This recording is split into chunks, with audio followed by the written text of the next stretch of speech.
Bass Show is brought to you by the Ostrom Group, the best cars in the world.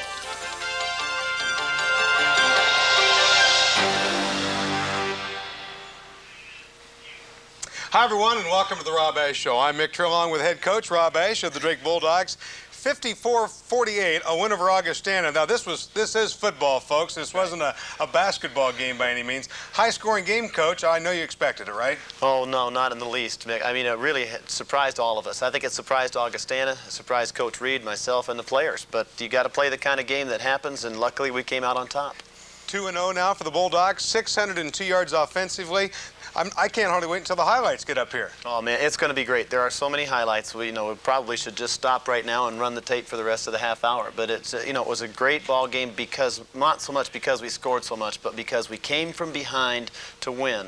Not once, but twice in the second quarter, or in the second half, in the fourth quarter. So that was what was impressive. One thing we should mention, Augustana was ready to play. They promised you last year they'd be ready, and they were. That's right. After last year's game in which we beat Augustana and we got a great start in the first half against them, Coach Reed said, next year, he said it in a nice way, but he said next year we'll try to be ready to play. Boy, were they ready to play. They were impressive. Coach, we got some highlights coming up here I think everybody's going to enjoy. We'll get to the highlights here in a moment, right after this timeout.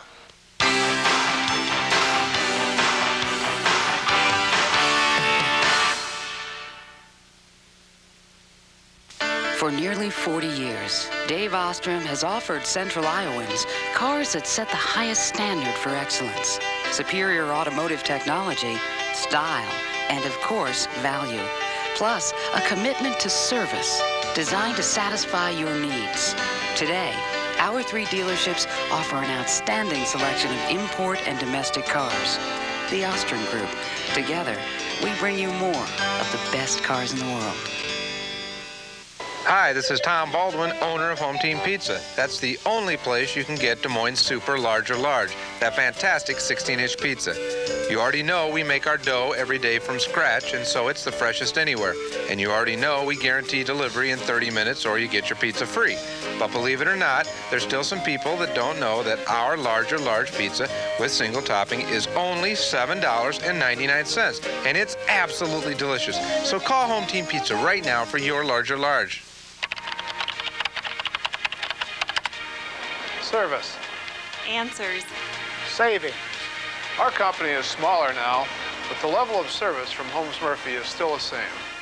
When I have insurance questions, Holmes Murphy has the answers. They found ways to reduce our premiums by cutting our risks. Integrity. Service. Advice. Leaders turn to Holmes Murphy.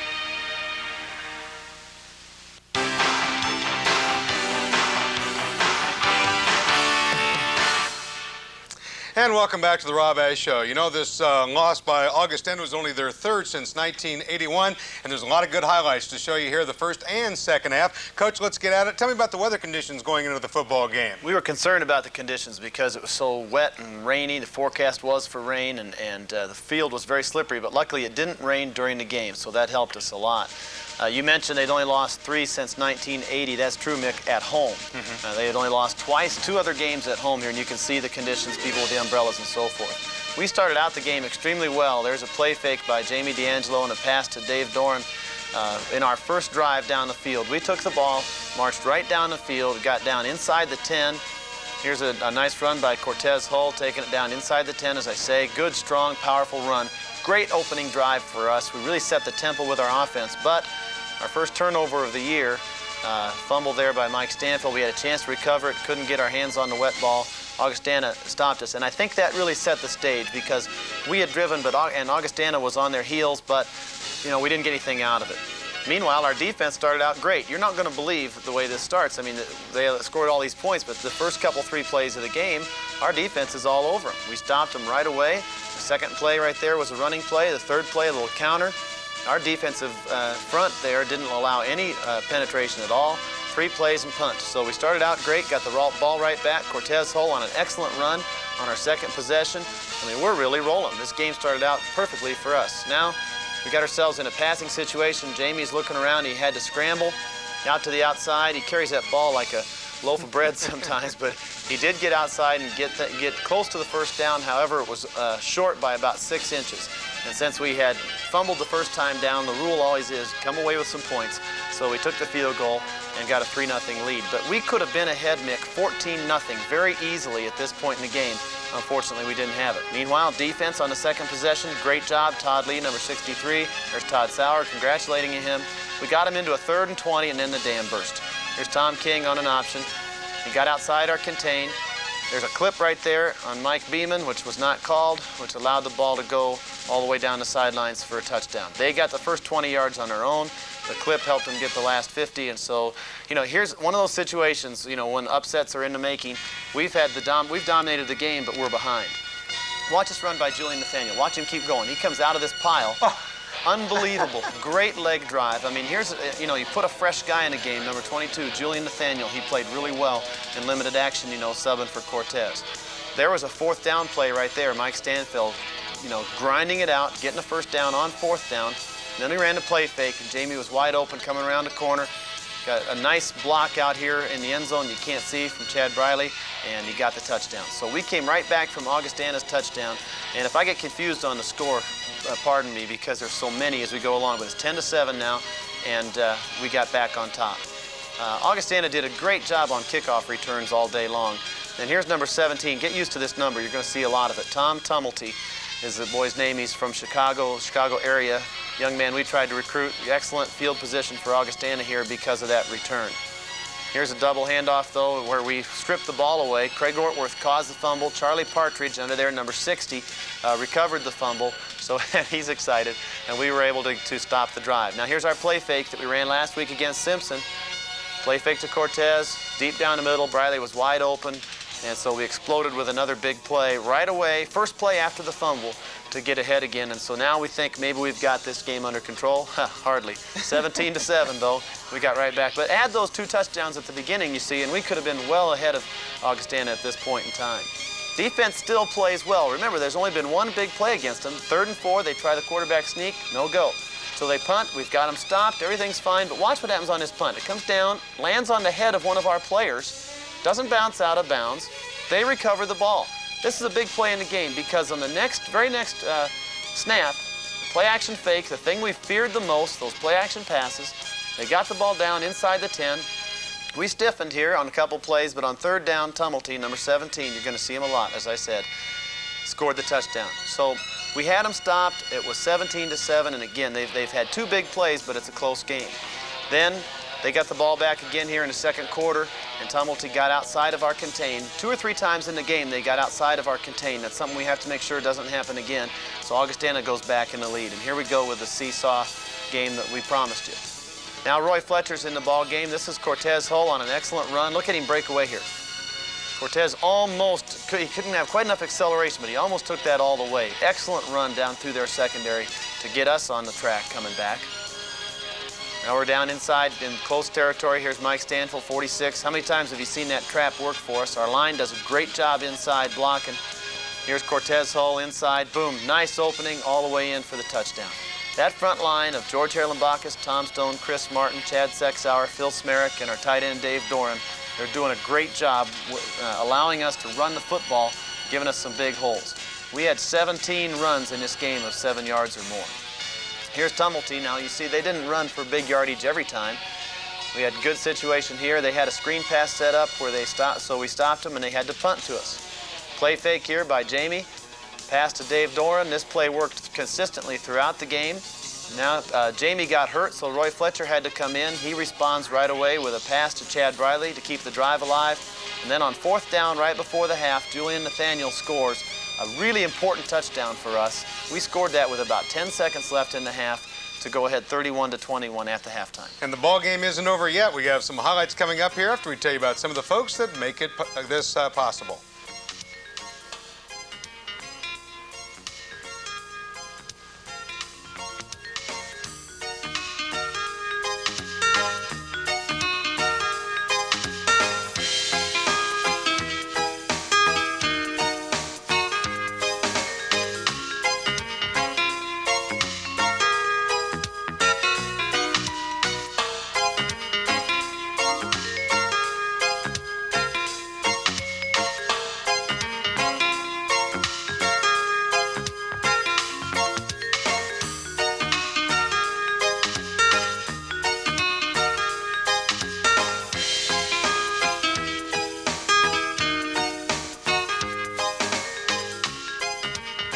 Coach, as we go in for the second half highlights, somebody's going to need a scorecard to keep track of these, I think. It's really crazy. Third quarter, Tom Tumulty did a great job. Augustana came out of the locker room like crazy. We were ahead 31-21, but their third quarter was all Augustana. We couldn't do anything on offense. They scored right away on their first possession to cut the lead from 10-7. And they had another drive down the field, Tumulty on the toss again for another touchdown to give them the lead back.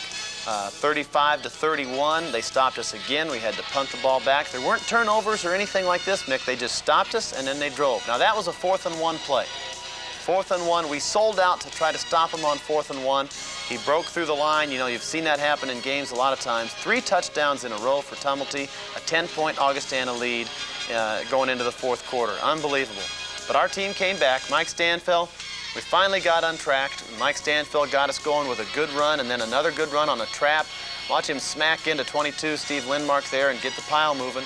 So then we tried our play-action fake again to Cortez. This time it's Fletcher throwing the ball to Diggs.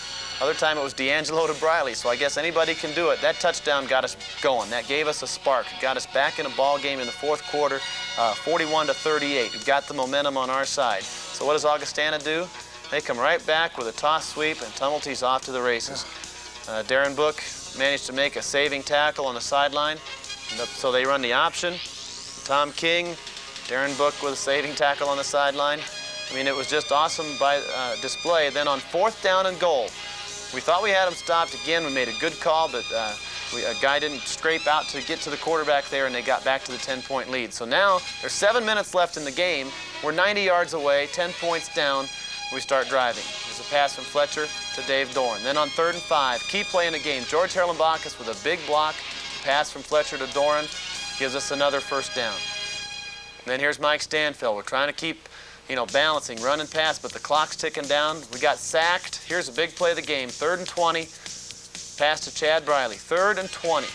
And we completed the pass and got it down inside the 5. And then Mike Stanfill on the trap up the middle. Great blocking. He goes in untouched to give us a chance. So that cut the lead down to 4 points. We run for 2. This is not a replay. This is the 2-point conversion after that touchdown, which allowed us to be in a position to possibly win with a field goal. Our defense has to stop them now, which we haven't done all day, and look at how they respond. On 2nd down, Artie Rainier with a tackle. On 3rd down, they ran a keeper, which had worked real well for them. Eric Musha, 36, isn't fooled. He makes a tackle. Ortworth, Todd Sauer, Todd Lee all get over there. He fumbled, but they called him down, so they punted to us. Now Roy Fletcher hits Sean Diggs. There's only about a minute left in the game. We're still down by 2. Big, big play to get us started. Now watch here at the bottom of the screen. Mike Stanfield's going to block and release out into the flat. Big play here. He makes a guy miss, and then another couple players miss. And now we're down under a minute to play. Roy Fletcher gets injured on the next play. So under a minute to play, we have to bring Jamie back in, which is fine. He's played a lot. We hand off to Mike Stanfield, and he scores the winning touchdown here to put us ahead by 4 points. With a 4-point lead, we decided to go for 2 so that if they scored a touchdown by some fluke, we could have a chance to block an extra point, and that 2-point play was good. 54-48. I'm out of breath, Mick, but it's a win.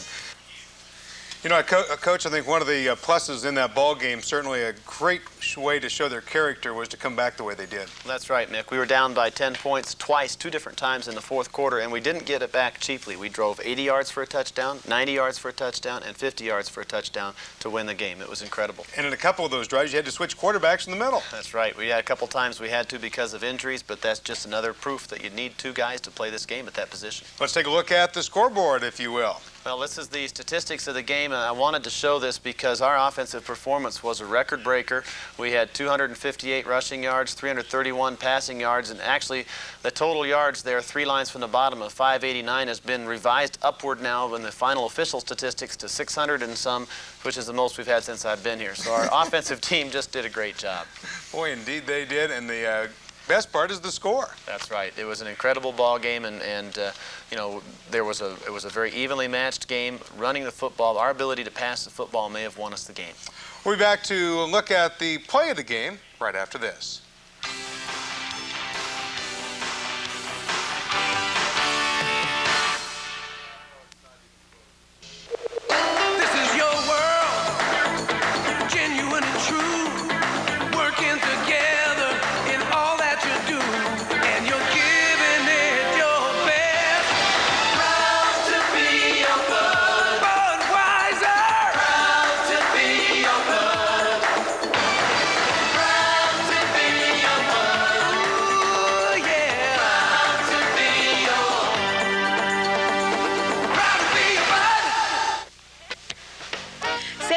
Michael, his wife Annette, daughters Elise and Marlene, and grandchildren Michael, Risa, and Mikey invite you to join them and all the employees at Home Plastics in supporting the Drake Bulldogs all season long. This fall, there's exciting nonstop action and entertainment when the Bulldogs hit the field. Take your family to all the games. Sam does.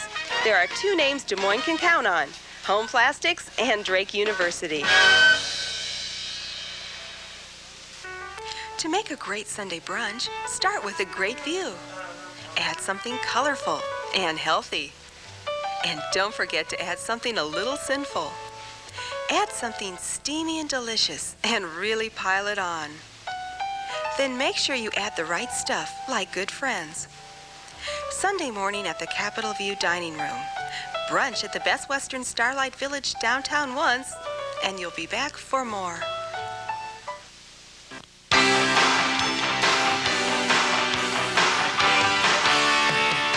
And welcome back to the Rob A. Show. It's time for our Play of the Week, brought to you by the Ostrom Group. This one happened in the 4th quarter. Coach? This week's Play of the Week came in the 4th quarter of the football game. Drake's down by 10, 3rd and 20. We lined up in a formation where there are 4 receivers: Sean Diggs, Dave Doran, Chad Briley, and Rich Hoskins. 3rd and 20 situation. Roy Fletcher's at quarterback. We got to drop back here. We're down by 10 points in the 4th quarter. They've got a 3-deep secondary. We're going to have 4 receivers go straight down the field. Roy Fletcher has to find the one that's open. Look at the great protection here by Chad Sexauer and the rest of the line. Mike Stanfield blocking. Fletcher has plenty of time to throw.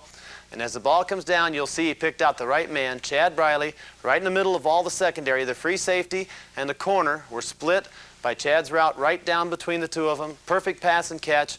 Chad was able to get down inside the 5-yard line. So not only did we get our 20 yards, but we got ourselves in a situation to score the touchdown that brought us back in the ball game. It was a tremendous play and one that helped us win the football game. Thank you, Coach. Time now for our home team pizza player interview. This week's interview is George Haralambakis, and Todd Kim had an opportunity to talk to him after the ball game.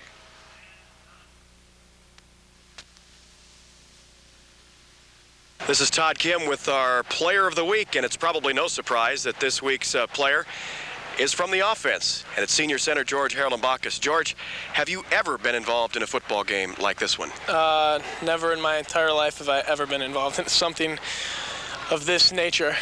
I mean, the whole game went back and forth, and then our defense made that huge stand down at the end, and our offense knew we can stop and score. So it was all confidence. The whole team knew we can do it. Whole team played exceptional. I'm just very happy right now at this point. You consider that this club was down 10 points with 7 minutes to go. It didn't look good, yet you guys found a way to move the ball down the field and get in the end zone. Well, I think from our experience, like, we're all seniors. 4 of us on the offensive line are seniors, and right there we got everyone up. So I don't think it was any trouble. The coaches were behind us 100%. Defense was behind us 100%. It was just a motivational thing, and we held up great. So that's what happened at the end of the game. We just won it. George, I know coming into the season, one of the questions was the new starters on that offensive line. As you say, there is some experience there. They moved Tom Stone over to guard. It seems like this unit has gelled in a hurry. Well, just like I said, we all came in together. We all go out together. We're all good friends. You know, everything we do is together and just shows on the field. Everything gels a lot better when you're better friends with the people around you. You know, the whole team stays together. We just showed how it is right at the end of the game by scoring and winning. You know, you think of a lot of times an offensive line and you think of the individuals on it, but it really has to be a unit, because if one guy breaks down, a play's going nowhere, isn't it? Exactly. On the offense, you know, you got 11 guys. If one guy screws up, that's it. You know, the play is dead. On defense, you know, you got 11 guys. One guy can make a great play. You know, on offense, you need everyone going full go all the time. Not only have you guys come out and started well this season, you've got the running game going, plus you're giving your quarterback so much time to throw. I guess it's probably like anything else, the running game sets up a good passing game, doesn't it? Exactly. That's what our coaching staff's been talking about all year. You know, if we can run the ball, we can pass the ball, and that's what we've shown. So everything's working so far so good, you know. You face 2 good teams that have a history for good run defenses, yet you've piled up some great yards on the ground. I imagine you guys took that as a challenge to start the season, didn't you? Oh, yeah. Every game's going to be a challenge for us. We got 10 games, you know. Right now we're 2-0. As soon as we started the season, you know, every game has been a challenge. You know, there's not one team in our schedule that's going to be easy. So we just got to look forward to every week as a big game.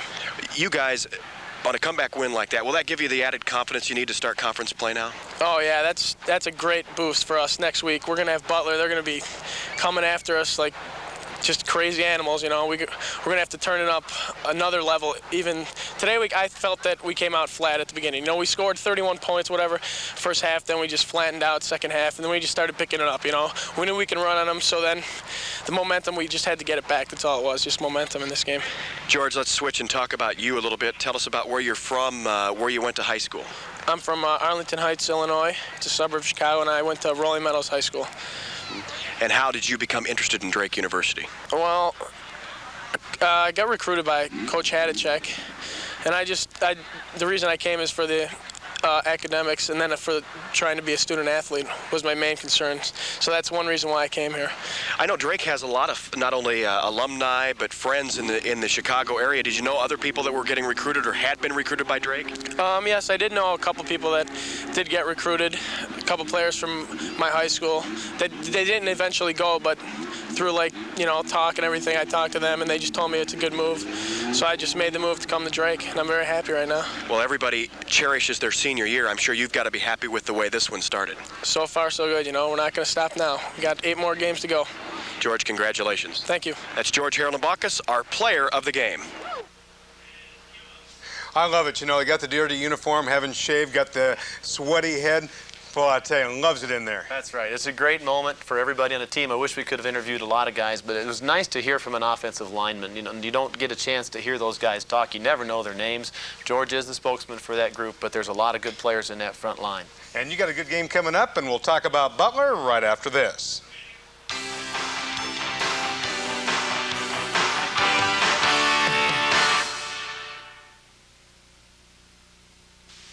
For nearly 40 years, Dave Ostrom has offered Central Iowans cars that set the highest standard for excellence. Superior automotive technology, style, and of course, value.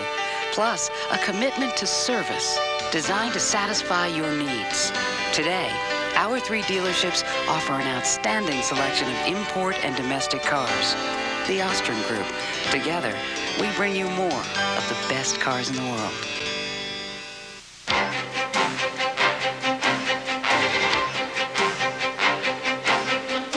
When the delivery time of gasoline, diesel fuel, and motor oil supplies is crucial to Iowa industry.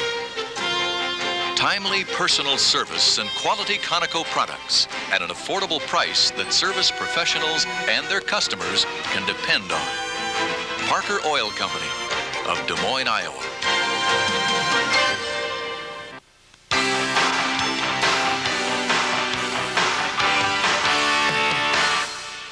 And welcome back to the Rob A. Show. Well, Coach, we head to next week, put the last week's game behind us, and it's the opener of the Pioneer League for the Bulldogs. Butler coming to town. That's right, our first conference game. We're real excited about that, and it's interesting to see how the league's done. If you look at the graphic here, we've got all the teams in the league off to great starts this season. Valparaiso, everybody predicted would have a good season. They are 3-0. Dayton, ourselves, and San Diego are 2-0. Evansville 2-0. Butler appears to be the doormat, but don't let that fool you. I mean, their game they lost was to Hofstra out on Long Island, a 1AA team, and so, you know, they've played a very tough schedule. But look at the records of all these teams. We said it would be a good conference. We're all off to great starts. We're happy about being 2-0, but I guess that's what you have to do to keep up in this league. I don't think it's switched your mind on anybody. If how tough this league is, it still looks tough top to bottom. It really does. It's going to be exciting. We got to take it one game at a time, though, and we're starting out with the team that was predicted to win the league, and that's Butler. You're talking about Butler, the game that they lost. How about the game they won last week? It was close. It was a great football game, and that wasn't because they played poorly. They played against Georgetown, Kentucky, which is a NAIA team, a very powerful team with a lot of skilled athletes, and Butler played real well to win that game. Coach, you've won 6 games in a row. It's too bad this ball game is not going to be played at the Doghouse. Going to be on the road. Another tough one for you. It's going to be very difficult. You know, it's going to be our first conference road trip, our first opportunity to go to Butler ever, you know, and our guys haven't seen the stadium. It'll be a new experience for us. It's a stadium, I've seen it. It's like Drake's Stadium in that respect. It's a natural bowl, beautiful place to play. I think our guys will play real well. You know, of course, if you're looking at statistics, you take a look at the Bulldogs, how well they are doing in the country in rushing, but you also have to look at Butler. They're doing real well in rush defense. So is that where the game plan is going to be? That's one of the major areas. I think we've been able to run the football so far in both games that we've played, and Butler has held their opponents to simply phenomenal statistics in terms of rushing defense. They've held Hofstra and Georgetown to something like less than 20 yards a game rushing. So something has to give, and probably be somewhere in the middle, but we need to be able to run the football. I guess most people are probably asking, after giving up so many points last week, defense. What are you going to do defensively different? Well, I don't think we have to do anything differently, Mick. We're not going to panic. We have a good defensive football team. Augustana really played well. Their offensive football team was charged up. They got rolling. They got in sync. They play a very unusual offense that's very difficult to prepare for in 1 week, and I don't think we really got ourselves mentally ready to stop this offense till about Wednesday or Thursday of the week of preparation. We were still high from the Simpson game.